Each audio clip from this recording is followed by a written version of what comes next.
अस्सलाम वालेकुम नाज़रीन, हम आपको इस वीडियो में खुश आमदीद कहते हैं। आपने इस वीडियो पर सही क्लिक किया। आपको ताज़ा तरीन और अहम तरीन क्रिकेट की दुनिया से अपडेट करते चलें।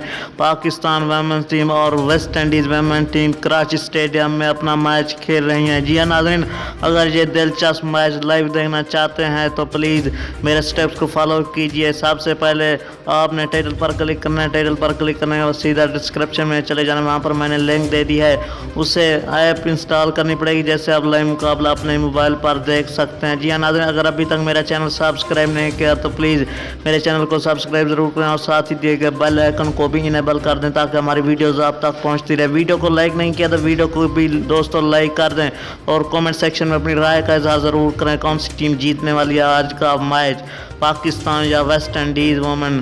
Thanks for watching. मिलते हैं नेक्स्ट वीडियो में। मुझे दीजिए इजाज़त। अल्लाह ने के बान।